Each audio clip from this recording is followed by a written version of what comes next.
한나에게는 갑절을 주니 이는 그를 사랑함이라. 그러나 야훼께서 그에게 임신하지 못하게 하시니 야훼께서 그에게 임신하지 못하게 하심으로 그의 적수인 분인나가 그를 심히 격분하게 하여 괴롭게 하더라.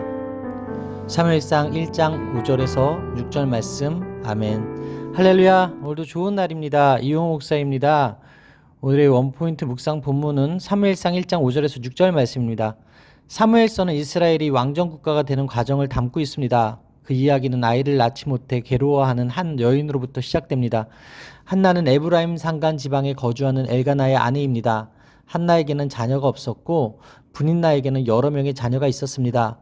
히브리어 성경은 분인나를 두 번째 부인이라고 표현합니다. 구약 성경에서 왕과 족장들을 제외하고 일부 다처인 경우는 드뭅니다. 엘가나가 두 번째 아내를 얻은 것은 한나의 불임 때문으로 봅니다. 엘가나는 한나를 지극히 사랑했고 그녀를 위로하기 위해 제물의 몫을 2배로 주곤 했습니다. 이러한 행동은 분인나가 한나를 격분시키는 원인이 되었습니다. 매년 이와 같은 일이 반복되었고 한나는 더 깊은 괴로움 가운데 빠졌습니다. 한나는 불임의 고통, 불임을 하나님의 저주로 여기는 사회 인식으로 인한 고통, 적수 분인나로 인한 고통까지 삼중고에 시달립니다. 한나와 분인나와의 관계는 중심이 바로 선 자가 외적 조건을 따르는 자들에 의해 고난당할 것을 암시합니다. 자녀를 가진 분인나는 외적 조건을 갖춘 자를 상징하고 자녀가 없지만 남편의 사랑을 받는 한나는 내면의 진정한 믿음을 가진 자를 상징합니다. 마치 하나님이 죄인과 의인을 가리지 않으시고 모든 사람에게 은혜를 주시지만 당신 백성에게 더 큰 은혜를 베푸시듯 엘가나는 화목제를 드린 후에 그 제물을 나눌 때 한나에게는 그 몫을 갑절로 주었습니다. 하지만 한나는 분인나에 의해 괴로움을 당했는데 이는 중심이 바로 선 사람이 외적 조건만 갖춘 자에 의해 고난을 당할 것을 상징적으로 보여줍니다. 하지만 변함없으신 하나님은 언제나 그 중심을 보시고 당신의 백성을 잊지 않고 지켜주십니다. 한나가 하나님을 예배하러 가는 길은 특히 분인나의 괴롭힘을 직면해야 하는 고통의 현장이었지만 성경은 불임의 이유가 하나님께 있다고 말하며 하나님이 해결하실 것을 암시합니다. 성도에게 하나님을 예배하는 자리는 문제 해결의 빛이 임하는 현장입니다. 따라서 오늘의 원포인트 메시지는 문제의 해답입니다. 오늘의 삶의 적용 포인트는 모든 문제의 해답이시자 해결사 되신 하나님께 오늘도 맡기며 기도하겠습니다 입니다. 모든 문제의 해답은 하나님께 있습니다. 사무엘의 가정 이야기는 결국 태를 열고 닫으시는 분이 하나님이시기에 문제를 해결하시고 역사를 이끌어 가실 분도 하나님이심을 알려줍니다. 하나님의 역사가 이루어지는 과정에는 영적인 싸움이 있길 마련입니다. 그러므로 오늘 나의 고통을 비웃는 대적들과 씨름하기보다 나에게 고통을 허락하신 하나님 앞에 나아가 씨름해야 합니다. 고통은 전능한 생명의 주권자만이 해결할 수 있는 일이기 때문입니다. 그러므로 우리는 늘 영적으로 무장하고 깨어 있어야 합니다. 오늘도 모든 문제의 해결사 되신 하나님을 신뢰하고 기도하는 여러분들의 오늘이 되시기를 바랍니다. 기도하시겠습니다. 하나님, 한 여성의 고통이 담긴 눈물을 가볍게 여기지 않으시고 그 마음을 헤아려 주신 하나님을 찬양합니다. 인생 중에 경험하는 각양각색의 고통 중에도 해결은 하나님께 있음을 고백합니다. 모든 문제가 협력하여 선을 이루게 하실 하나님을 신뢰합니다. 절망적인 현실에서 믿음의 눈을 들어 주님을 바라보며 기도하는 제가 되게 하여 주옵소서. 이 모든 말씀 살아계신 예수 그리스도의 이름으로 기도합니다. 아멘. 그러나 야훼 앞에 경배하고 돌아가 라마의 자기 집에 이르니라. 엘가나가 그의 아내 한나와 동침함에 야훼께서 그를 생각하신지라. 사무엘상 1장 19절 말씀. 아멘. 할렐루야. 오늘도 좋은 날입니다. 이용 목사입니다. 오늘의 원포인트 묵상 본문은 사무엘상 1장 19절 말씀입니다. 한나와 엘가나는 다음 날 아침에 일찍 일어나 하나님께 경배하고 집으로 돌아갔습니다. 전날 이미 제사를 마쳤지만 집으로 돌아가는 시점에도 하나님께 경배했습니다. 하나님은 이런 한나를 기억해 주셨습니다. 하나님의 기억하심은 기도에 대한 응답으로 이어집니다. 야훼께서 그를 생각하신지라에서 생각하다는 기억하다 각인하다라는 뜻으로 한나가 기도할 때 나를 기억하사라고 한 말과 같은 단어입니다. 하나님이 한나의 기도에 응답해 아들을 주십니다. 아들 사무엘은 하나님이 한나를 기억하시고 그녀를 사랑하신다는 징표입니다. 사실 사무엘은 하나님의 이름이라는 뜻인데 이는 하나님이 그를 주셨으니 그의 이름을 지어주시길 원한다. 즉 다스리시길 원한다는 의미입니다. 하나님이 너무도 귀한 아들을 주셨음을 기억하며 그를 하나님의 통치에 맡긴 것입니다. 이제 한나는 저주받은 자라는 불명예를 벗게 되었습니다. 젖을 떼면 아이를 하나님 앞에 바치겠다는 서원을 한나가 이야기하자 엘가나는 한나의 의견을 그대로 따릅니다. 구약 성경에서 결혼한 여성의 서원은 남편의 동의가 있어야 효력이 있습니다. 한나와 엘가나 부부는 하나님 앞에 한 마음으로 믿음의 선택을 합니다. 따라서 오늘의 원포인트 메시지는 하나님이 기억하는 사람입니다. 오늘의 삶의 적용 포인트는 한나와 같이 문제를 하나님께 가져가 기도함으로 하나님께서 기억하는 제가 되겠습니다입니다. 한나를 보면 누가 하나님께 복을 받을 수 있을지 알 수 있습니다. 누군가에게 잊혀지지 않고 기억된다는 것은 너무나 귀하고 소중한 일입니다. 그런데 전능하신 하나님이 우리를 기억하신다니 이 얼마나 놀랍고 감사한 일입니까? 하나님이 우리를 기억하시기에 우리도 하나님을 늘 기억해야 합니다. 우리는 하나님의 신실하심에 따라 하루하루 인생을 은혜로 살아가는 존재입니다. 신실하신 하나님의 약속의 성취를 매 순간 확인하면서 우리 또한 주님의 신실한 자녀로 살아가므로 우리 삶을 하나님의 기뻐 받으실 만한 제사로 드려야 합니다. 그럴 때 하나님이 기억하시는 사람이 될 것입니다. 기도하시겠습니다. 저의 간구에 신실하게 응답하시는 하나님, 저 또한 하나님 앞에 신실하게 반응하기를 원합니다. 제 모든 소유가 하나님으로부터 왔으니 하나님 앞에 기꺼이 드리되 한나와 같이 가장 소중히 여기는 것을 아낌없이 드리게 하여 주옵소서. 이로써 제 남은 생애가 주님과 온전히 연합하는 삶이 되게 하여 주옵소서. 이 모든 말씀 살아계신 예수 그리스도의 이름으로 기도합니다. 아멘. 기도하여 이르되 내 마음이 야훼로 말미암아 즐거워하며 내 뿔이 야훼로 말미암아 높아졌으며 내 입이 내 원수들을 향하여 크게 열렸으니 이는 내가 주의 구원으로 말미암아 기뻐함이니이다. 사무엘상 2장 1절 말씀. 아멘. 할렐루야. 오늘도 좋은 날입니다. 이용 목사입니다. 오늘의 원포인트 묵상 본문은 사무엘상 2장 1절 말씀입니다. 하나님의 응답은 기쁨의 기도로 이어집니다. 한나가 기도하여 이르되라고 묘사하지만 이는 하나님에 대한 심오한 신학이 담긴 찬양입니다. 한나는 사무엘을 바친 후 하나님을 찬양합니다. 그녀는 기쁨과 감사를 표현하며 자기 뿔이 높아졌다고 노래합니다. 자녀가 없어 멸시받던 자신을 하나님이 높여주셨다는 고백입니다. 한나는 야훼로 말미암아 곧 야훼 안에서 기쁨으로 기도합니다. 그분이 베푸신 구원의 은혜, 역전의 은혜가 크기 때문입니다. 그녀는 불임, 출산, 육아, 헌신의 과정에서 하나님을 깊이 묵상하고 경험했으며 하나님에 대한 놀라운 통찰과 믿음을 얻었습니다. 한나는 먼저 마음의 기쁨을 표현합니다. 하나님으로 인해 자신의 뿔이 높아졌고 원수를 향해 입을 열 수 있었기 때문입니다.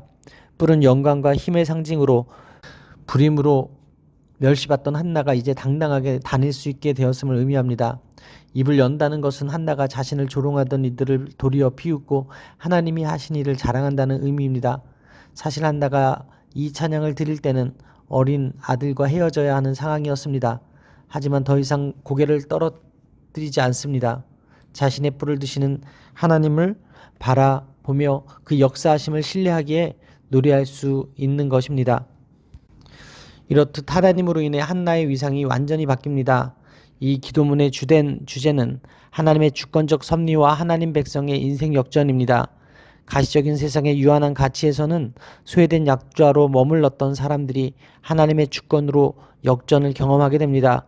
이렇게 놀라운 일을 이루신 분은 창조주시오 통치자이시며 심판주이신 야훼 하나님이십니다. 그분만이 이런 인생 역전을 이루실 수 있습니다. 따라서 오늘의 원포인트 메시지는 인생 역전입니다. 오늘의 삶의 적용 포인트는 인생을 역전시키는 하나님을 신뢰하며 찬양하겠습니다 입니다. 누구나 인생 역전을 꿈꿉니다. 가난한 이는 부유함을, 기득권에서 소외된 이는 권력을 꿈꾸기도 합니다. 그래서 보란듯이 그럴듯한 인생을 살고 싶어 합니다. 그러나 그 다음에는 이라는 근본적 질문에는 대답하지 못합니다. 한나의 노래는 이런 인생 역전의 꿈 이전에 창조주요 통치자이시며 심판주이신 하나님과 그분의 본성적 가치, 사랑과 정의, 공평등을 꿈꾸는 것이 참된 도리임을 분명히 합니다. 세상은 한시적 기쁨에 인생의 닷을 내리도록 현혹합니다. 그러나 인생이 추구할 영원한 기쁨은 오직 야훼에 있습니다.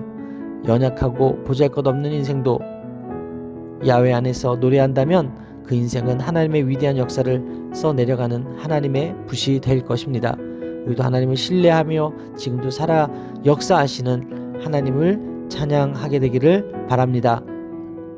기도하시겠습니다.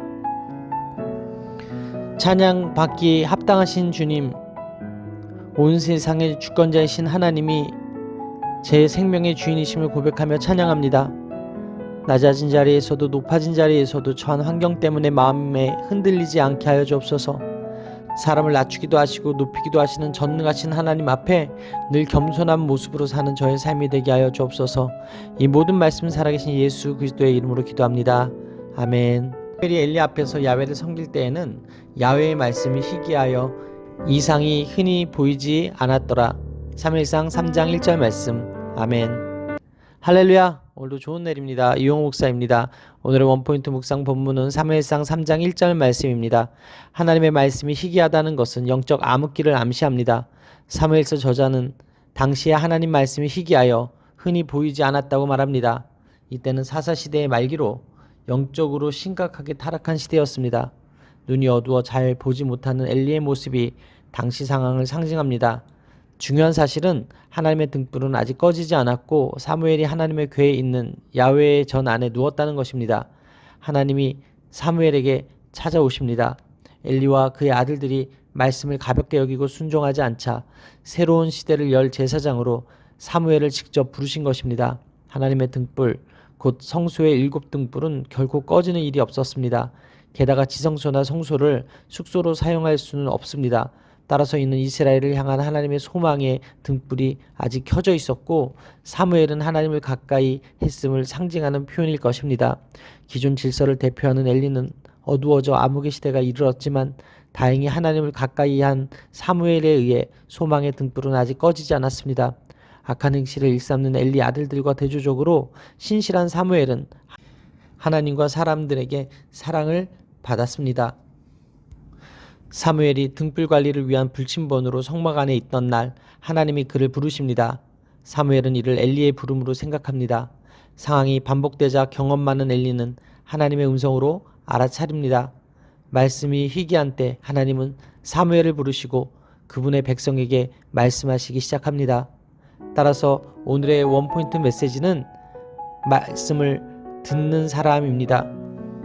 오늘의 삶의 적용 포인트는 하나님의 음성에 늘 귀 기울여 사무엘과 같이 주의 말씀을 청종하겠습니다 입니다. 하나님은 다양한 방법으로 말씀하십니다. 세상 만물, 자연현상, 천사, 제비뽑기, 선지자, 표적과 기사, 심지어 짐승을 통해서도 말씀하십니다. 본문에서는 특별히 어린 사무엘에게 조용히 다가와 세미한 음성으로 말씀하십니다. 이렇듯 하나님은 어떤 모습, 어떤 방법으로든 우리가 신뢰하면 응답할 수 있는 방법으로 말씀하십니다. 우리는 어떻게 하나님의 음성을 들을 수 있고 그 음성이 들려올 때 어떻게 반응해야 할까요? 성도는 항상 하나님의 음성 듣기를 사모하며 늘 경건함을 추구해야 합니다. 무엇보다 성경을 항상 가까이 하여 성령의 감동으로 말씀하시는 하나님의 음성을 사모하고 기대하여야 합니다. 영적으로 우둔했던 엘리 제사장이 되지 말고 하나님의 음성을 뚜렷이 듣는 사무엘과 같은 왕같은 제사장들 다 되시기를 바랍니다. 기도하시겠습니다. 말씀하시고 그 말씀을 통해 사람을 세우신 하나님, 죄로 물든 인간사에서 새로운 시대를 이끌어 나갈 새로운 사람을 세우시는 하나님의 역사를 보게 하시니 감사합니다. 말씀이 희귀한 때 또렷하게 하나님 음성을 들은 사무엘과 같이 늘 하나님의 음성을 듣게 하시고 그 말씀대로 살아가 이 땅 가운데 영적 제사장의 사명을 잘 감당하게 하여 주옵소서. 이 모든 말씀 살아계신 예수 그리스도의 이름으로 기도합니다. 아멘. 하나님의 궤를 말할 때 엘리가 자기 의자에서 뒤로 넘어져 문 곁에서 목이 부러져 죽었으니 나이가 많고 비대한 까닭이라 그가 이스라엘의 사사가 된 지 40년이었더라. 사무엘상 4장 18절 말씀. 아멘. 할렐루야. 오늘도 좋은 날입니다. 이용호 목사입니다. 오늘 원포인트 묵상 본문은 사무엘상 4장 18절 말씀입니다. 전쟁의 패배는 대제사장 엘리 집안의 몰락으로 이어집니다. 이스라엘이 언약궤를 전쟁터에서 가지고 나가자 엘리는 길 옆 의자에 앉아 전쟁 소식을 초조하게 기다립니다. 그는 하나님의 진노가 자기 가족과 이스라엘에게 미치는 것은 아닌지 두려웠을 것입니다. 진영에서 달려온 한 사람을 통하여 이스라엘이 블레셋 앞에서 도망하고 큰 사륙이 있었으며 두 아들 홈리와 비느하스도 죽임을 당했고 언약궤까지 빼앗겼음을 알립니다.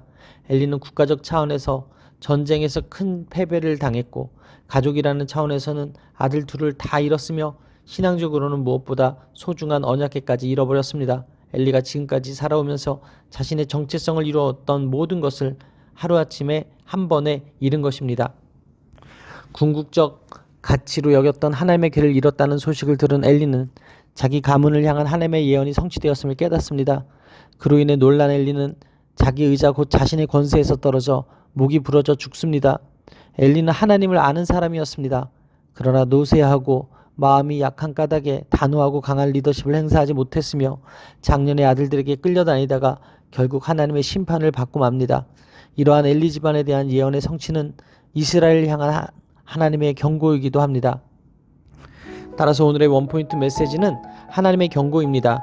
오늘의 삶의 적용 포인트는 엘리와 같이 비참하게 인생을 마무리하지 않도록 오늘도 하나님 중심으로 살겠습니다 입니다. 그 중심을 하나님으로 향하지 않고 일상의 삶과 연결되지 않은 종교 행위는 하나님 앞에서 인정받지 못하는 부정한 행위와 마찬가지입니다. 사무엘서의 저자는 엘리의 나이가 많고 몸이 비대했다고 말합니다. 이는 엘리가 육신적으로는 비대했지만 영적으로는 너무도 가벼웠음을 의미합니다. 이스라엘의 제사장이면서 사사로 살아간 40년의 세월이 너무나도 안타까울 뿐입니다. 우리는 인생이 마지막이 가까울수록 더욱 영적으로 가볍지 않도록 영성 관리를 해야 합니다. 아울러 엘리와 같이 비참하게 인생을 마무리하지 않도록 하나님의 경고를 잘 듣고 하나님의 영광을 위해 사는 삶을 살아야 합니다. 끝이 좋아야 다 좋은 것입니다.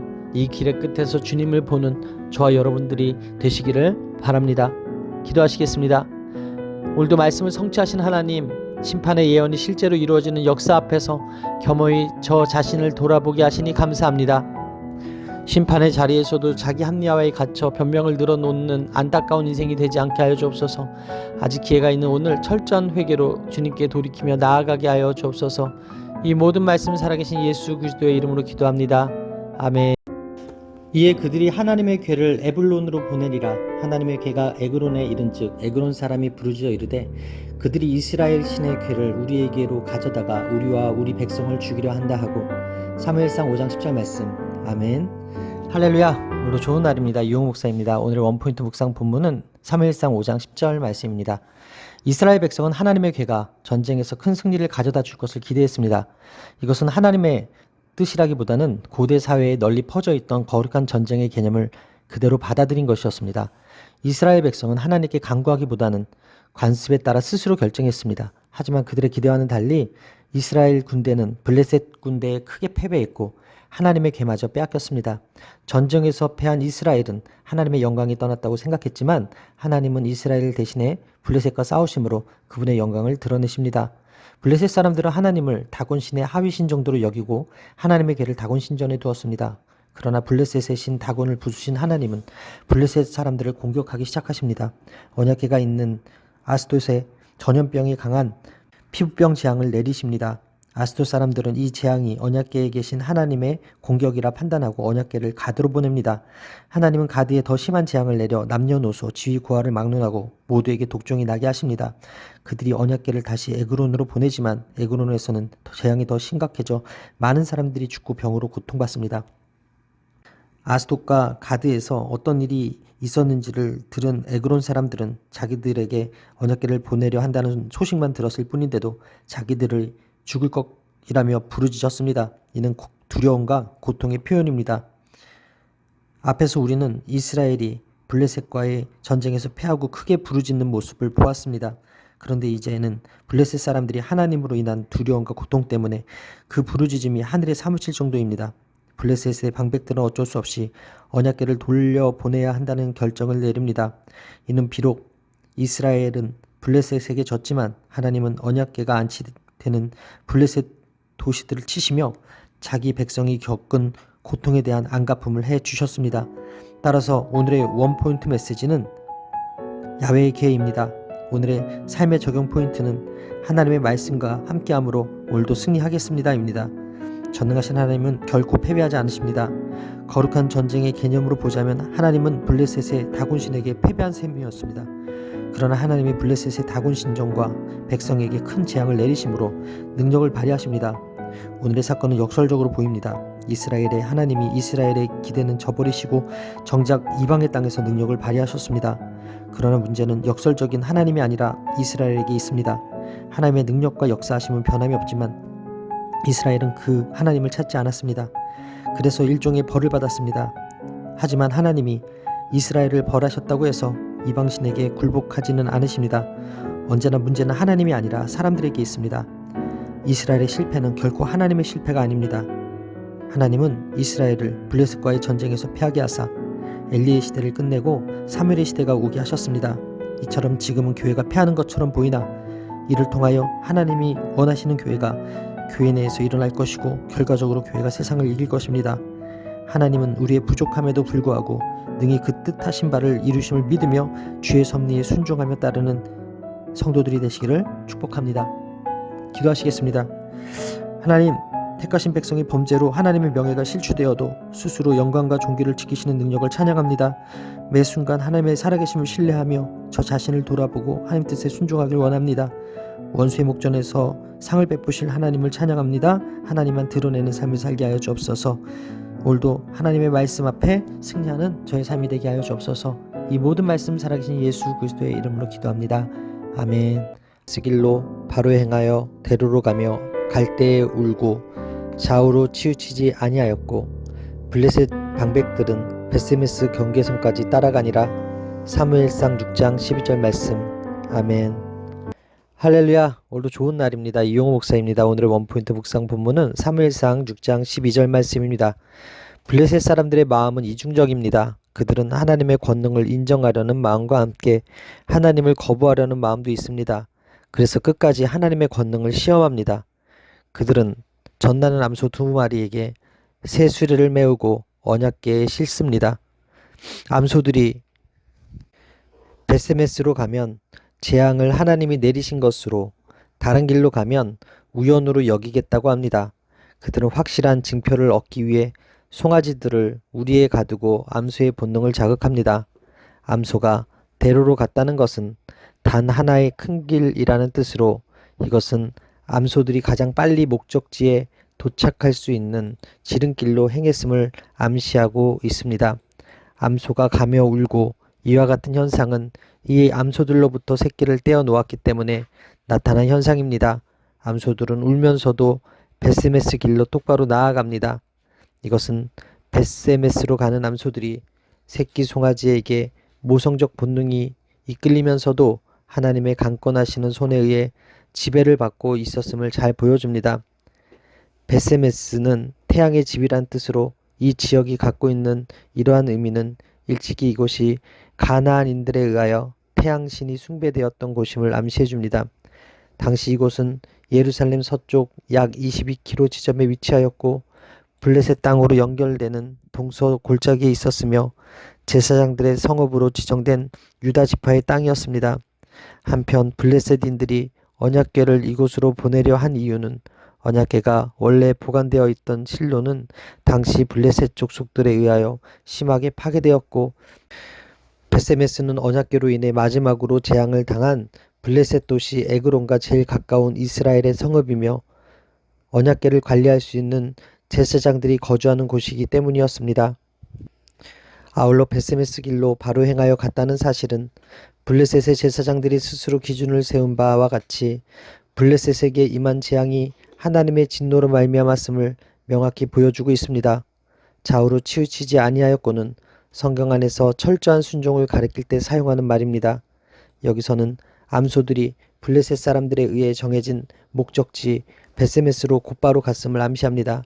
블레셋 방백들이 따라간 행동은 만약에 돌발 사태에 신속히 대처하며 재앙의 원인을 직접 확인하기 위함이었습니다. 결국 블레셋 사람들은 재앙이 하나님의 권능의 증거임을 확실히 인정하고 자신들이 하나님 앞에서 참패했음을 깨닫습니다. 이처럼 한 번도 멍에를 메어보지 못한 소들이 수레를 이끌고 조용히 앞으로 나아갔다는 점과 젖빨리는 새끼 송아지들을 둔 상태에서 좌우로 취침 없이 곧장 갔다는 점은 분명 이 소들이 하나님의 강하신 능력으로 말미암아 하나님의 뜻대로 움직였다는 사실을 충분히 일깨워주고 있습니다. 따라서 오늘의 원포인트 메시지는 벳세메스로 가는 암소입니다. 오늘의 삶의 적용 포인트는 오늘도 벳세메스의 암소와 같이 좌로나 우로나 치우치지 않고 하나님 뜻에 순종하겠습니다입니다. 하나님께는 합당한 방법으로 영광을 돌려야 합니다. 하나님께서는 천상천하에 존재하는 모든 만물을 당신의 뜻대로 주관하시는 만유의 주인이 되십니다. 블레셋 사람들은 독종과 쥐의 형상을 만들어 이스라엘의 신께 속건제로 영광을 돌리려 했습니다. 블레셋에 재앙을 내리신 하나님의 마음을 감동시켜 재앙을 멈추시게 하려는 의도가 있었던 것입니다. 벳세메스로 가는 소가 자신의 송아지를 뒤로 하고 벳세메스로 향한 것은 블레셋을 향한 재앙이 그들로 인한 것임을 보여주기 위함이었습니다. 하나님은 그분께 예배하는 중심이 진실하길 원하십니다. 오늘 우리에게 중요한 것은 좌로나 우로나 치우치지 않는 중심의 진실함입니다. 기도하시겠습니다. 하나님, 벳세메스로 가는 암소를 통하여 하나님의 마음을 깨닫게 하신 감사합니다. 교만함으로 하나님의 능력을 의심하고 시험했던 제 모습을 회개합니다.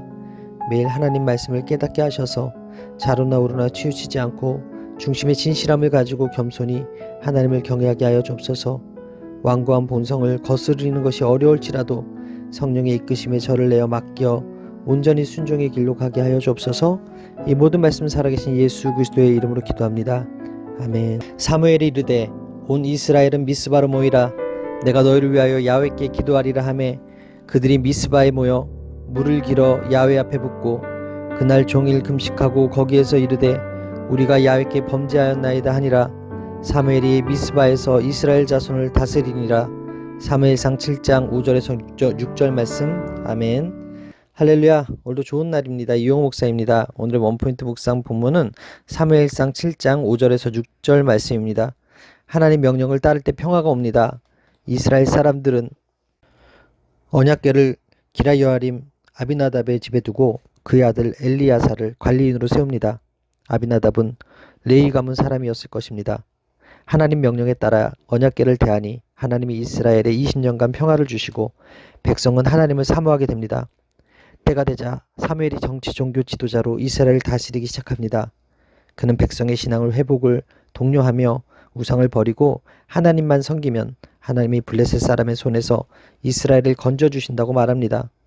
그러자 백성은 우상을 제거하고 미스바에 모여 금식하며 회개합니다. 이로써 이스라엘의 영적 회복이 시작됩니다. 온 이스라엘이 모인 대성회는 전에도 국가적으로 중대한 문제가 발생했을 때 이루어졌었습니다.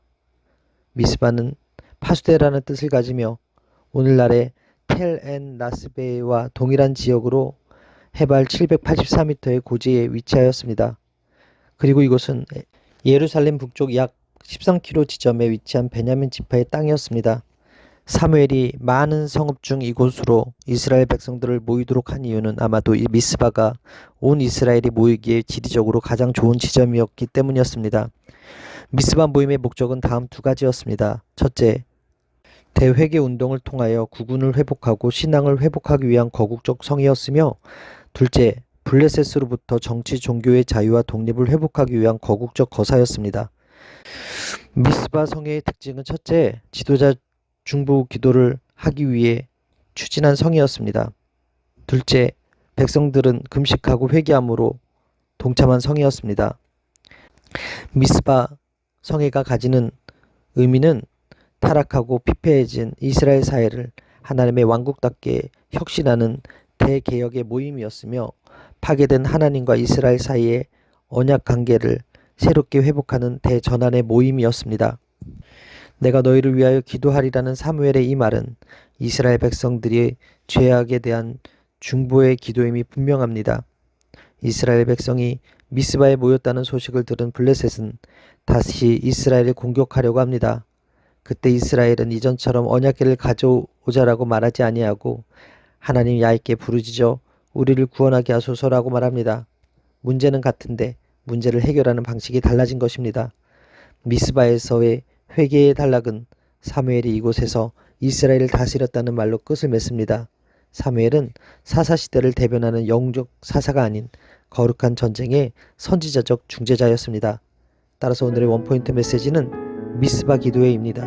오늘의 삶의 적용 포인트는 문제를 만났을 때 하나님을 의지하고 기도하겠습니다입니다. 기도는 하나님의 구원을 경험하게 합니다.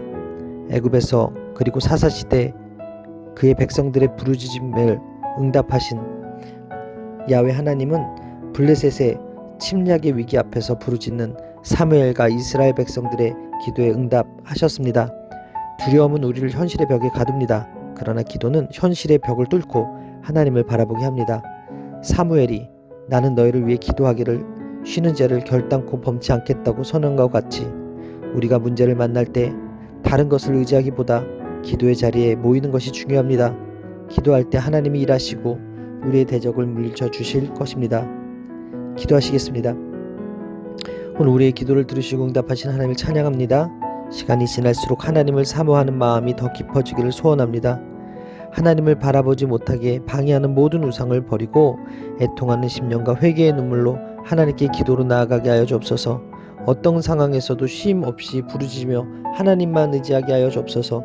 이 모든 말씀 살아계신 예수 그리스도의 이름으로 기도합니다. 아멘. 사무엘이 돌을 취하여 미스바와 센 사이에 세워 이르되 야훼께서 여기까지 우리를 도우셨다 하고 그 이름을 에벤에셀이라 하리라. 사무엘상 7장 12절 말씀. 아멘. 할렐루야. 오늘도 좋은 날입니다. 이용 목사입니다. 오늘의 원포인트 묵상 본문은 사무엘상 7장 12절 말씀입니다. 하나님의 행하신 일을 기억하고 감사할 때 신앙의 길을 멈추지 않습니다. 전쟁이 끝난 후 사무엘은 하나님의 도우심을 기억하기 위해 미스바와 센 사이에 큰 바위를 세우고 에벤에셀이라 칭합니다. 에벤에셀은 도움의 돌이란 뜻입니다. 구약 성경에서 돌을 취하여 세우는 일은 특별한 사건을 후대에까지 기념 혹은 기억해 하기 위한 목적으로 이루어졌습니다. 에벤에셀은 미스바 전투의 승리가 오직 하나님의 도우심으로 말미암았다는 사실을 오고 오는 세대에 증거하기 위해 세운 기념석으로서 이스라엘이 블레셋 군대를 추격해간 장소에 세워졌습니다. 현재와 미래의 이스라엘 백성이 이 기념비를 보면서 하나님의 능력과 구원과 은혜를 기억하고 하나님만 섬기도록 하기 위함입니다. 언급된 여기는 사무엘과 이스라엘이 블레셋을 추격해 갔던 서쪽 한계를 가리킵니다. 근 40년간 블레셋의 압제에 시달리던 이스라엘이 싸움에 이겼을 뿐만 아니라 블레셋 족속의 영역권인 가나안 서쪽까지 막강한 블레셋 군대를 공격하면서 쫓아갈 수 있었던 것은 오직 하나님의 절대적인 도우심이 있었기 때문에 가능했습니다. 백성이 강렬한 은혜의 체험을 기억하고 하나님을 굳게 의지하는 한 블레셋이 이스라엘을 침공하지 못하도록 하나님이 막으십니다. 더 나아가 이스라엘은 블레셋에 빼앗긴 성읍 에그론과 가드까지 되찾는 성과를 올립니다. 이는 백성이 하나님을 믿고 의지했기 때문입니다. 전쟁의 승패는 하나님을 향한 믿음에 있습니다. 따라서 오늘의 원포인트 메시지는 에벤에셀입니다. 오늘의 삶의 적용 포인트는 오늘도 저를 도우시기 위해 함께 하시는 하나님만을 의지하겠습니다입니다. 하나님은 우리를 도우시는 분이십니다. 야훼께서 우리를 도우셨다는 이 말은 이스라엘 백성들에게 있어 하나님의 풍성한 은혜에 대한 감사와 계속적인 은혜 공급의 간절한 요청, 그리고 하나님의 은혜 안에서만 계속 머물겠다는 전적인 헌신의 각오 등의 의미가 담겨 있습니다. 에벤에셀은 블레셋의 언약궤를 빼앗긴 실패의 자리입니다. 그러나 이스라엘은 다시 기념비를 세웠습니다. 이는 하나님이 이스라엘을 다스리심을 의미합니다. 하나님을 의지하는 사람은 넘어진 자리에서도 하나님의 다스리심과 도우심의 은혜를 경험하고 다스릴 수 있습니다. 에벤에셀의 하나님이 바로 저와 여러분들의 하나님이 되십니다. 기도하시겠습니다. 에벤에셀의 하나님을 찬양합니다. 신실하신 하나님, 변함없이 저의 삶을 인도하시고 여기까지 도와주신 은혜 감사합니다. 에벤에셀의 하나님이 오늘도 저와 함께 하시기에 전쟁 같은 인생에서도 하늘의 기쁨과 평강이 있음을 고백합니다. 호흡 있는 동안 신실하신 하나님의 사람으로 사명의 길을 묵묵히 걸어가는 저의 삶이 되게 하여 주옵소서. 이 모든 말씀 살아계신 예수 그리스도의 이름으로 기도합니다. 아멘. 야훼께서 사무엘에게 이르시되 그들의 말을 들어 왕을 세우라 하시니 사무엘이 이스라엘 사람들에게 이르되 너희는 각기 성읍으로 돌아가라 하니라. 사무엘상 8장 22절 말씀. 아멘.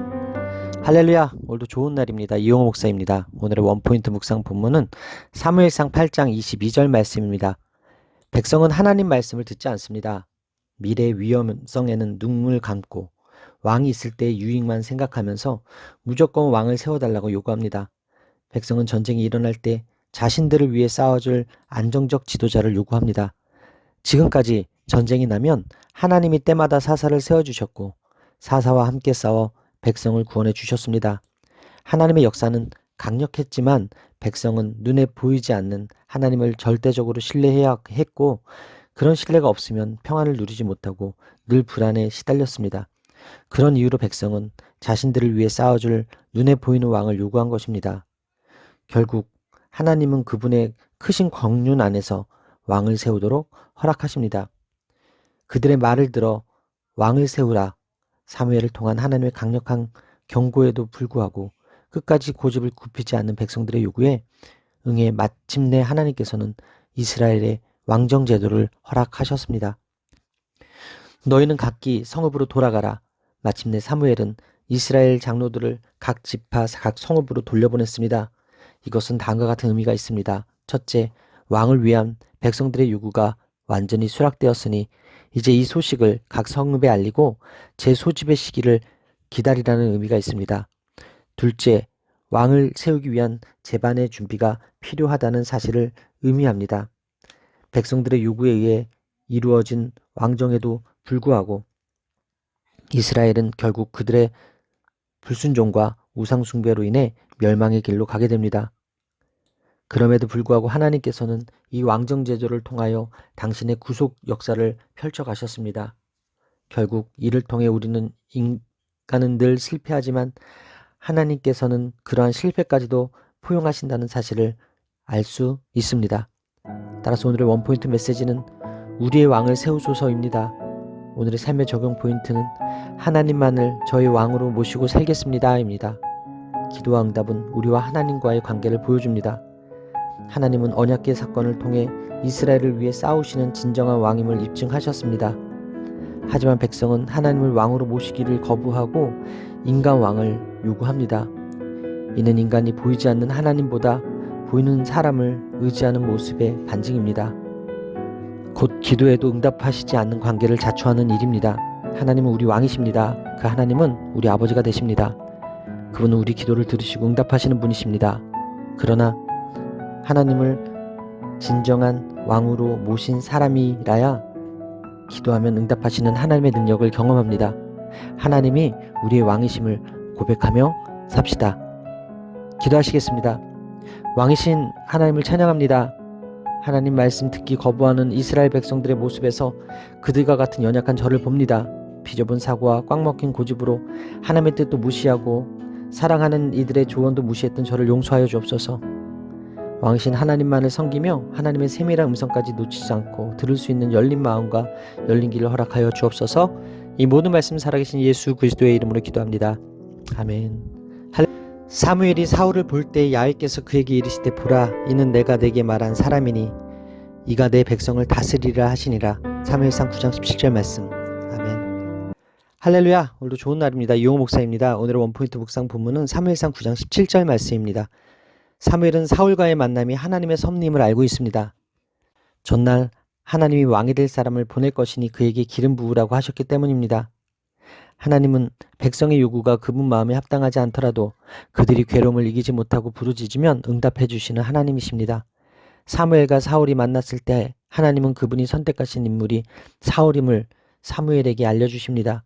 야훼께서 이르시되라는 말의 뜻을 직역하면 대답하다 또는 응답하다라는 뜻입니다.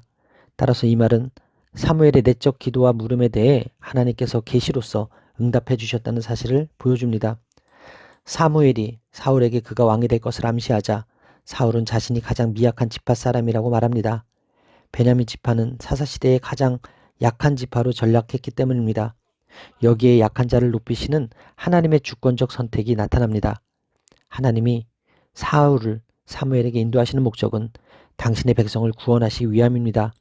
하나님은 자기들이 원하는 대로 왕을 세워달라는 백성들의 요구는 물리치시지만 블레셋에게서 구원해달라는 백성들의 기도는 귀 기울여 주십니다. 사울을 택하신 목적은 사사들을 세우신 목적과 같이 하나님의 언약 백성을 구하기 위함이었습니다. 모든 섭리의 궁극적 목적은 하나님의 궁율로 말미암은 언약 백성의 구원입니다. 따라서 오늘의 원포인트 메시지는 주권적 선택입니다. 오늘의 삶의 적용 포인트는 하나님의 주권적 선택으로 세워졌음을 기억하고 사역에 최선을 다하겠습니다 입니다. 하나님은 사람을 잘 돌보는 자를 지도자로 세우십니다. 하나님이 세우시는 왕은 백성을 섬기고 백성의 부르짖음에 응답하고 백성을 대적으로부터 구원할 사람입니다. 여기서 하나님은 내 백성을 3번 언급하시며 왕을 세우는 이유가 백성을 돌보기 위함이라고 강조하십니다. 하나님이 지도자를 세우시는 제1의 목적은 명예와 존경이 아니라 사랑과 섬김입니다. 지도자는 높아지기보다 낮은 곳에서 더 섬기려는 거룩한 싸움을 해야 합니다. 그것이 왕으로 선택받은 자의 사명입니다. 기도하시겠습니다. 하나님, 작고 연약한 저를 선택하셔서 하나님의 놀라운 계획에 동참케 하시니 감사합니다. 보잘것없는 저를 통해서 일하시는 하나님을 기대하며 다양한 상황 속에서 부르짖는 하나님께 순종으로 반응하게 하여 주옵소서. 하나님이 세우신 자리에서 충성을 다하여 잘했다 칭찬받는 종이 되게 하여 주옵소서. 이 모든 말씀은 살아계신 예수 그리스도의 이름으로 기도합니다. 아멘. 이 징조가 내게 임하거든 너는 기회를 따라 행하라. 하나님이 너와 함께 하시느니라. 사무엘상 10장 7절 말씀. 아멘.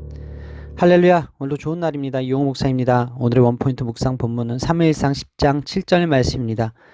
고대 근동의 간습에서는 왕이 신하의 머리에 기름을 부음으로 주종 관계를 표현했습니다.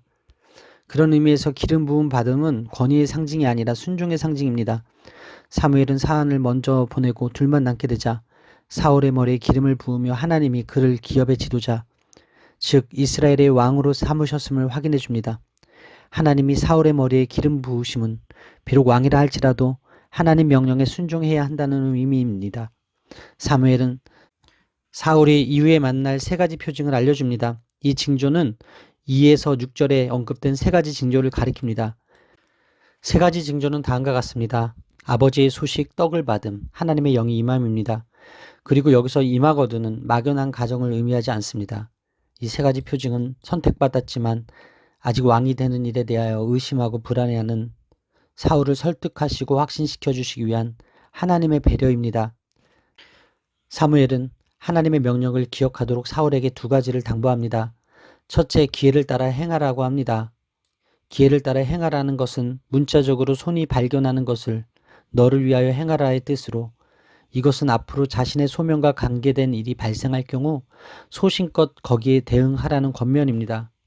그를 왕으로 세우신 하나님을 높이는 일에 최선을 다하라는 뜻입니다. 둘째, 기다리라라고 합니다.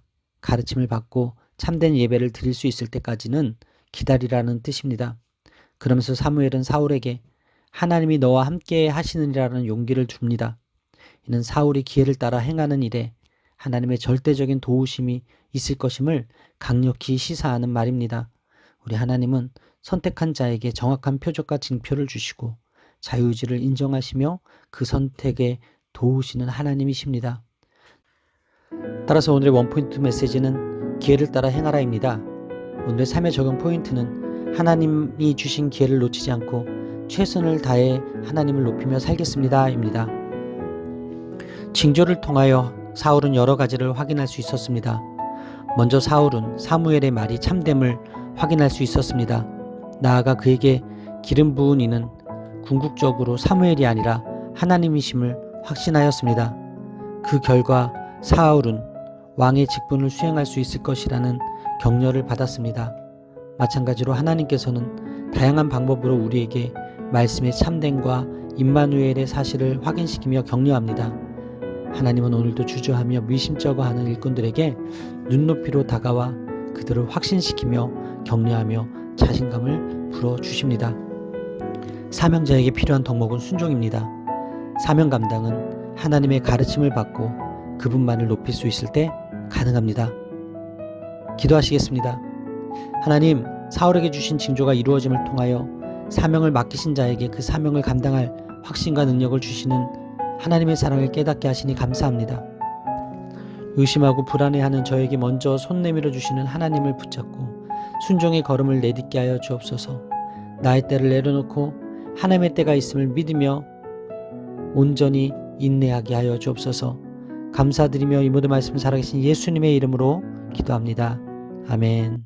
모든 백성이 길갈로 가서 거기서 야훼 앞에서 사울을 왕으로 삼고 길갈에서 야훼 앞에 화목제를 드리고 사울과 이스라엘 모든 사람이 거기서 크게 기뻐하니라. 사무엘상 11장 15절 말씀. 아멘. 할렐루야. 오늘도 좋은 날입니다. 이용호 목사입니다. 오늘의 원포인트 묵상 본문은 사무엘상 11장 15절 말씀입니다. 암몬 왕 나하스는 이스라엘의 길르앗 야베스를 공격하고자 했습니다. 그러자 야베스 장로들은 사신을 이스라엘 전국에 보내 도움을 요청했습니다. 사울이 이끄는 군대가 길르앗 야베스를 구원하기 위해 온다는 소식에 사람들이 기뻐합니다. 그들에게도 구원자가 있기 때문입니다. 그들은 암몬 왕에게 내일 항복할 것처럼 말해 방심하게 만듭니다. 기브아에 있던 사울은 베색에서 병력을 소집한 뒤 암몬 족속을 기습 협공했습니다. 사울은 부대를 세 부대로 나누어 새벽에 쳐들어가 한 낮까지 암몬 사람들을 쳐서 산산이 흩어지게 합니다. 이스라엘을 조롱하던 암몬 사람들은 싸우지도 못하고 도망갑니다. 사울이 놀라운 힘으로 암몬을 이기자 이스라엘 사람들은 그제야 그를 진정한 왕으로 인정합니다. 하나님의 선택이 최선인데도 어리석은 인간은 경험으로 확인한 후에야 이를 인정합니다. 하나님의 영이 함께 하시는 전쟁이었기에 누구도 사울을 이길 수 없었습니다. 암몬 전투에서 대승을 거둔 이스라엘 백성들은 성지 길갈로 내려가 사울을 초대왕으로 삼아 대관식을 거행했습니다. 이스라엘의 초대왕으로서 사울의 왕위 등극은 그의 나이 40세 때인 BC 1050년의 일이었습니다. 이후 사울은 다윗이 차기 왕으로 등극할 때까지 40년간 이스라엘을 통치하였습니다. 따라서 오늘의 원포인트 메시지는 왕의 대관식입니다. 오늘의 삶의 적용 포인트는 왕이신 하나님만을 기쁨으로 삼고 살겠습니다 입니다. 왕이신 예수님은 성도에게 참된 기쁨의 근원입니다. 이스라엘은 암몬으로부터 그들을 구원한 사울을 왕으로 세울 때 크게 기뻐했습니다. 그렇다면 성도는 온 인류를 죄에서 구원하신 만왕의 왕이신 예수님으로 인해 더 크게 기뻐해야 합니다. 천사는 구주가 탄생하신다는 큰 기쁨의 소식을 마리아에게 전했고 복음을 들은 사마리아 성에도 큰 기쁨의 소식이 있었습니다. 성도에게 가장 큰 기쁨은 예수 그리스도이십니다. 그분을 왕으로 섬기는 우리에게는 큰 기쁨이 있을 것입니다. 기도하시겠습니다. 왕이신 하나님을 찬양합니다. 언제나 하나님의 선택과 판단이 옳음을 인정하는 삶을 살게 하여 주옵소서. 변함없이 오늘도 저를 도우시고 인도하시는 구원자 예수님을 의지하여 성령과 진리로 충만케 하여 주옵소서. 왕이신 하나님을 높이는 인생이 되어 기쁨의 삶을 살게 하여 주옵소서. 감사드리며 이 모든 말씀 살아계신 예수님의 이름으로 기도합니다. 아멘. 나는 너희를 위하여 기도하기를 쉬는 죄를 야훼 앞에 결단코 범하지 아니하고 선하고 의로운 길을 너희에게 가르칠 것인즉 너희는 야훼께서 너희를 위하여 행하신 그 큰 일을 생각하여 오직 그를 경외하며 너희의 마음을 다하여 진실히 섬기라. 사무엘상 12장 23절로 24절 말씀. 아멘. 할렐루야. 오늘도 좋은 날입니다. 이용호 목사입니다. 오늘의 원포인트 묵상 본문은 사무엘상 12장 23절로 24절 말씀입니다.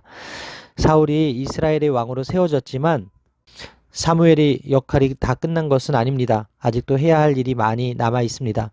사무엘은 백성에게 마지막으로 권면합니다. 그 핵심은 하나님이 신실하시다는 것입니다. 본절에서 선지자 사무엘은 지금까지도 그래왔거니와 앞으로도 이스라엘 백성을 위하여 끊임없이 하기로 작정한 바를 두 가지 언급하고 있습니다.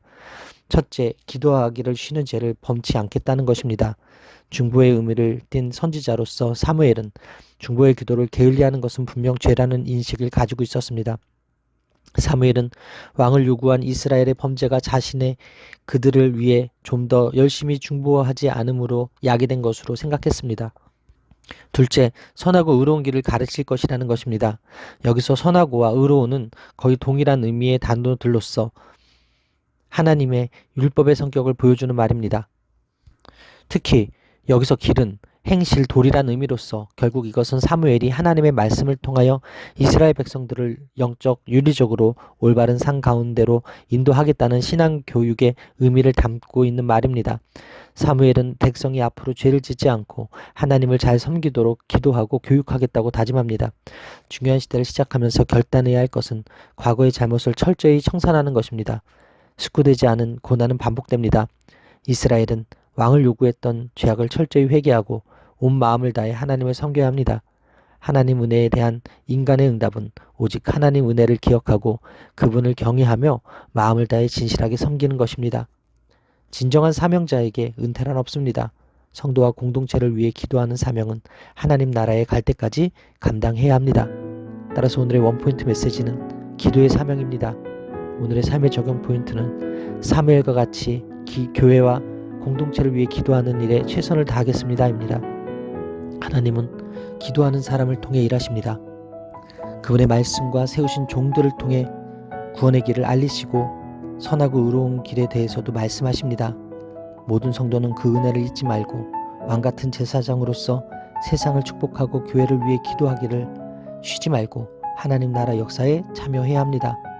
이 시대에 우리가 담당해야 할 사명을 잊지 않는 저와 여러분들이 되시기를 바랍니다. 기도하시겠습니다. 하나님, 이 세상의 어떤 것보다 하나님을 더 사랑하고 섬기기 원합니다. 악을 더하는 삶을 멈추고 온 마음을 다해 하나님만 섬기게 하여 주옵소서. 하나님이 가르쳐 주신 선하고 의로운 길을 기도하며 걷는 저의 인생이 되기를 바랍니다. 사무엘과 같이 이 나라 민족을 위해 기도하는 저의 삶이 되게 하여 주옵소서. 이 모든 말씀 살아계신 예수 그리스도의 이름으로 기도합니다. 아멘. 사무엘이 정한 기한대로 이레 동안을 기다렸으나 사무엘이 길갈로 오지 아니하매 백성이 사울에게서 흩어지는지라. 사울이 이르되 번제와 화목제물을 이리로 가져오라 하여 번제를 드렸더니 번제 드리기를 마치자 사무엘이 온지라. 사울이 나가 맞으며 문안하매. 사무엘상 13장 8절에서 10절 말씀. 아멘. 할렐루야. 오늘도 좋은 날입니다. 이용호 목사입니다. 오늘의 원포인트 묵상 본문은 사무엘상 13장 8절에서 10절 말씀입니다. 이스라엘에서는 전쟁 전에 하나님께 제사를 드리며 승리의 확신이나 전쟁 방법 등에 관해 신탁받는 것이 관례입니다. 하나님이 이스라엘의 왕이 되시고 전쟁은 하나님께 속한 것이기 때문입니다. 막강하다 못해 두렵기까지 한 블레셋 군대와 대치하는 상황에서 제사를 주도할 사무엘이 정한 기한 내에 오지 않았습니다. 사무엘은 길갈로 가서 번제와 화목제를 드리고 사울이 행할 바를 가르치겠다고 약속했습니다. 그런데 7일을 기다려도 사무엘은 오지 않았고 길갈에 모였던 이스라엘 백성들은 블레셋 전투가 두려워 흩어지고 있었습니다. 백성이 두려워 흩어지자 사울은 이를 막기 위해 자신이 직접 나서서 제사를 드립니다. 제사는 제사장이 하나님이 명령하신 규례대로 드려야 합니다. 사울이 두려워한 것은 싸우기 위해 모인 백성이 흩어지는 일이었습니다. 이는 그가 하나님의 능력이 아니라 백성의 원수를 더 의지했음을 보여줍니다. 번제 드리기를 마치자 사무엘이 나타났고 사울은 다급한 상황 때문에 부득이하게 번제를 드렸다고 변명했습니다. 사울도 그의 행위에 이유가 없었던 것은 아닙니다. 사무엘은 약속한 기한에 오지 않았고 백성은 흩어지고 있었기에 블레셋 군대가 이스라엘을 치러 오기 전에 하나님께 제사 드림으로써 하나님의 은혜를 구하고 싶었습니다. 하나님은 상황이 어려워질수록 성도의 싸움이 사람과 사람의 싸움이 아니라 하나님이 함께 하시는 자들과 그렇지 않은 자들의 싸움이라는 것을 알리기 원하십니다. 사울은 열악한 상황에 있었지만 사무엘이 하나님의 뜻을 붙들어 블레셋과 싸워 이겼던 것을 떠올려야 했습니다. 아무튼 여기서의 핵심은 이러한 연대순의 문제가 아니라 사울이 사무엘을 끝까지 기다리지 아니했다는 것과 따라서 사무엘의 제사장적 권위가 무시되어 결국 사울이 하나님께 망령된 일을 저질렀다는 것입니다. 그럼에도 불구하고 사울은 제사장의 거룩한 직무를 자신이 직접 수행하는 죄를 지어서는 안 되었습니다. 따라서 오늘의 원포인트 메시지는 기다림의 시간입니다. 오늘의 삶의 적용 포인트는 기다림의 시간에 두려움이 있어도 끝까지 말씀 붙들고 순종하겠습니다입니다. 믿음 없는 사람은 어쩔 수 없다는 이유로 불순종하고 믿음 있는 사람은 어떻게 해서든 순종합니다. 성도는 상황이 어려워지더라도 사람을 붙잡기 위해 하나님의 뜻을 어겨서는 안 됩니다. 부득이라는 말은 어쩔 수 없었다는 합당한 이유 같지만 실제로는 가장 불손한 변명입니다. 하나님의 일하심에 한치의 오차도 없습니다. 순종하는 성도는 하나님의 명령이 합당한지 혹은 실현 가능한지 따지지 않습니다. 오히려 하나님의 의로우심과 신실하심에 대한 확고한 믿음으로 어떻게 해서든지 순종하려고 합니다. 싸움의 방식까지도 하나님이 원하시는 대로 행해야 그 싸움에서 승리할 수 있습니다. 하나님은 우리가 하나님의 뜻을 지키는 것이 쉽고 편하기 때문이 아니라 그것이 생명의 본질이기 때문에 지키며 살기 원하십니다. 하나님의 뜻을 지키기 위해 때로는 오랜 시간 인내하는 것이 필요합니다. 하지만 그것은 하나님이 약속하신 구원이 보장된 길임을 잊지 말아야 합니다. 성도는 하나님의 뜻을 따라 살기 위해 영적인 싸움을 멈출 수 없습니다. 두려움이 몰려드는 순간이 있을지라도 그럴 때일수록 더 하나님을 의지하며 영적 싸움을 감당해야 합니다. 끝까지 말씀을 붙들고 순종하는 저와 여러분들의 삶이 되시기를 바랍니다. 기도하시겠습니다. 하나님, 사람이나 환경을 더 의지하고 하나님 앞에 변명만 늘어놓았던 저의 신앙을 회개합니다. 오늘도 하나님이 기뻐하시는 뜻에 열심과 열정을 쏟게 하시고 담대하게 기다리고 순종함으로 그 뜻을 이루게 하여 주옵소서. 하나님이 주신 첫 마음 잘 지키며 하나님의 시간을 믿음으로 기다리게 하여 주옵소서. 이 모든 말씀 살아계신 예수 그리스도의 이름으로 기도합니다. 아멘. 요나단이 자기의 무기를 든 소년에게 이르되 우리가 이 할례 받지 않은 자들에게로 건너가자.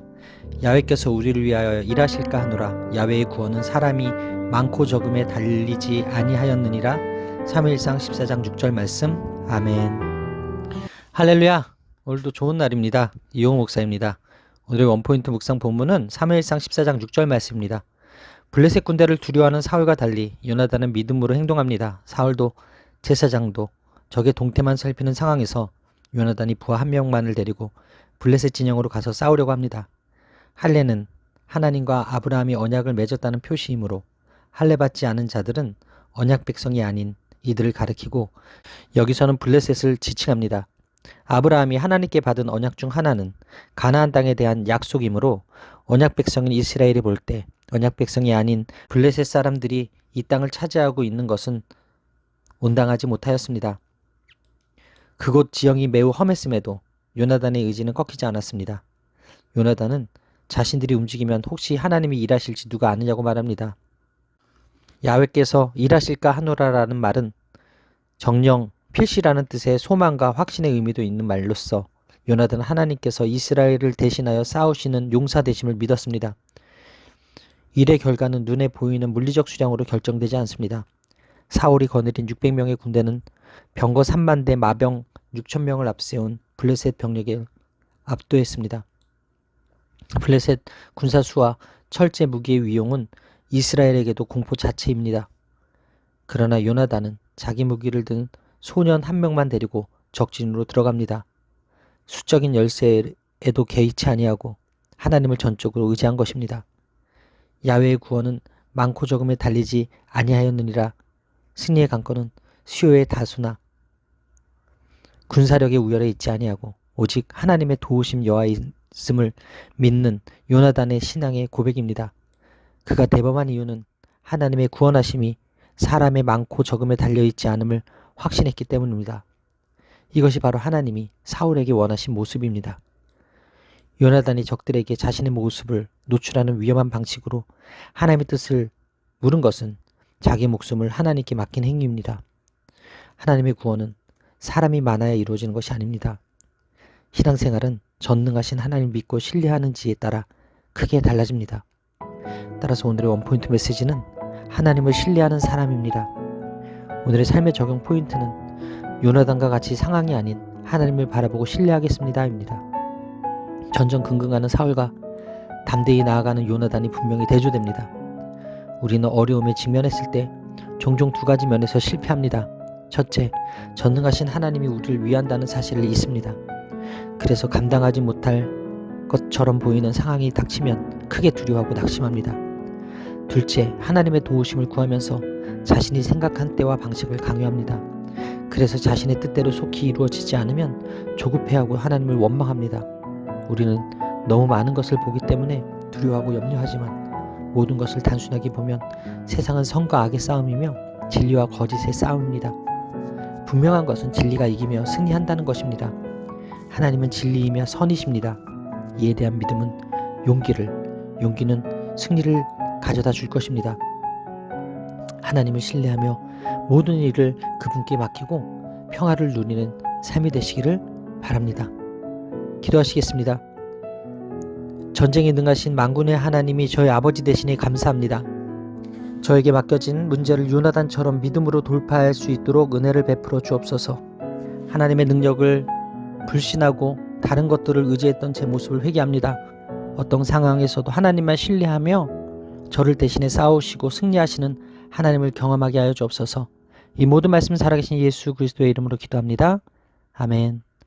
사울이 야훼를 위하여 제단을 쌓았으니 이는 그가 야훼를 위하여 처음 쌓는 제단이었더라. 사무엘상 14장 35절 말씀. 아멘.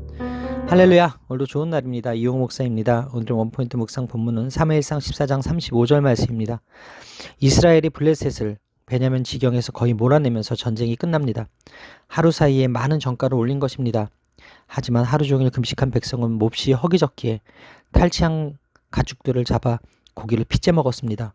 너무 배가 고픈 나머지 피 빼는 시간도 기다릴 겨를이 없었던 것입니다. 하나님은 피가 생명의 근원이었기에 먹지 못하게 금하셨습니다. 믿음 없이 행동하는 이유로 백성을 비난한 사울은 사실 그 일의 원인을 제공한 장본인입니다. 사울은 백성을 올바로 인도하지 못한 지도자입니다. 하나님을 위해 처음으로 제단을 쌓았다는 기록은 그가 신앙과 경건함이 부족한 지도자임을 보여줍니다. 여기서 다는 그곳에서 희생제사가 계속적으로 드려지는 장소를 삼으려는 목적에 따라 세워지지 않았습니다. 다만 사울은 그때 본 믹스마스 전투를 승리로 이끄신 하나님께 감사하기 위해 단회적으로 사용할 목적으로 그 단을 쌓았습니다. 처음 쌓는 단이라는 것은 특별한 목적에 따라 왕이 단을 쌓는 일에 있어서 사울이 선구자가 되었음을 뜻합니다. 사울의 제사는 전적인 하나님의 도우심으로 블레셋과의 전투에서 승리한 것에 감사하고 이스라엘 백성이 핏째 고기를 먹은 죄를 속죄하기 위한 제사였습니다. 사울의 맹세는 금식의 내용보다 그 동기가 문제였습니다. 그의 맹세는 하나님이 아닌 자신을 향해 있었고 자신의 소욕을 이루기 위해 하나님과 사람들을 이용했던 것입니다. 하나님은 그러한 자의 제사를 기뻐하지 않으십니다. 또한 율법은 아무 곳에서나 번제를 드리지 말라고 가르칩니다. 이 모든 일은 사울의 왜곡된 종교적 열성 때문에 생긴 일이었습니다. 가끔 믿음이라는 미명 아래 무모하게 행동하는 사람들이 있습니다. 우리는 사울을 반면교시 삼아 무모함과 신앙을 분별해야 합니다. 우리 역시 어리석고 무모한 종교적 열정을 믿음이라 착각하는 우를 범해서는 안 됩니다. 따라서 오늘의 원포인트 메시지는 잘못된 제사입니다. 오늘의 삶의 적용 포인트는 믿음으로 드리는 예배를 드리겠습니다입니다. 성도는 무엇을 결정할 때 하나님의 뜻에 부합한지 신중하게 살펴야 합니다. 하나님 말씀에 기초해 지극히 선한 것을 분별하는 일에 힘써야 합니다. 언행을 비롯해 모든 판단과 결정이 하나님 말씀을 기초할 때 가장 선한 결과를 얻게 될 것입니다. 진정 우리 인생의 모든 순간에 경솔하게 행동하지 않도록 늘 하나님께 우리 자신을 맞추며 그분의 일하심에 우리의 삶을 맡길 수 있게 되기를 바랍니다. 하나님을 향한 열심히 말씀에 기초할 때 하나님께 영광이요 사람들을 살리는 통로가 될 것입니다. 앞으로 하나님의 뜻을 성취하는 참된 열심 있는 성도가 되시기를 바랍니다. 기도하시겠습니다. 하나님, 지도자들에게 올바른 분별력과 판단력을 허락하여 주옵소서. 하나님의 뜻을 묻지도 않고 저의 열심만 앞세워 공동체를 곤란하게 하는 일이 없게 되기를 바랍니다. 하나님과 바른 관계를 맺어 하나님 뜻에 겸손히 순종하고 공동체에 유익을 끼치는 선한 일에 쓰임받게 하여 주옵소서. 믿음으로 하나님께 예배드리는 삶을 살게 하여 주옵소서. 이 모든 말씀 살아계신 예수 그리스도의 이름으로 기도합니다. 아멘. 할렐루야. 오늘도 최고의 복을 받았습니다.